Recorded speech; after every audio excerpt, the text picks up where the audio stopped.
अच्छा बच्चों, माइटोकॉन्ड्रिया को सेल्फ रिप्लिकेटिंग ऑर्गेनल क्यों कहा जाता है? Why mitochondria is called self replicating organelle?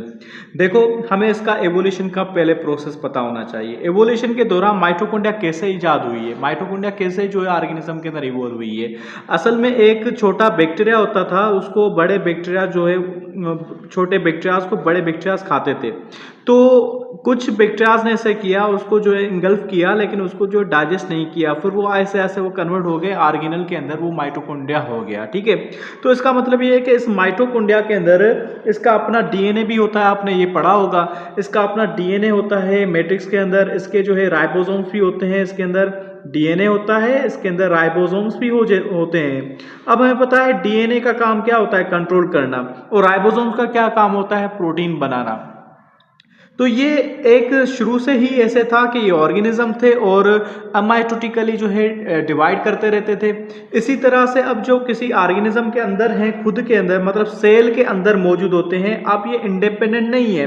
Independent किस लिहाज से नहीं है कि अपनी तरफ से प्रोटीन जिस तरह की सेल चाहता है वैसे बनाता है, उसकी कमांड में भी काम करता है, लेकिन इसके खुद के राइबोसोम्स, खुद के डीएनए अपने जो है चाहे उस तरह की प्रोटीन भी बना सकते हैं। तो ये माइटोकॉन्ड्रिया को जो है रेप्लिकेट भी करवाते रहते हैं। वो डिपेंड नहीं करता टोटली कि न्यूक्लियस से मैसेज आए तो ही ये डिवाइड करे, लेकिन ये खुद भी डिवाइड कर सकता है, ये सेल पे डिपेंड नहीं करता।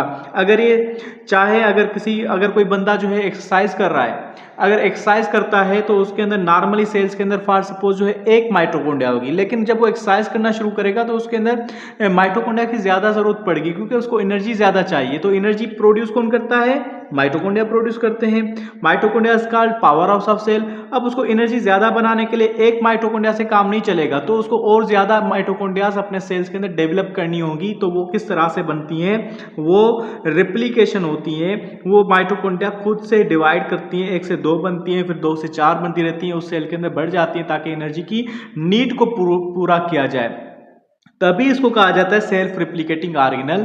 So mitochondria is called self replicating organelle because it has its own DNA, it has its own ribosomes, it can independently divide whenever it has a need to divide. That's why it is called self replicating organelle.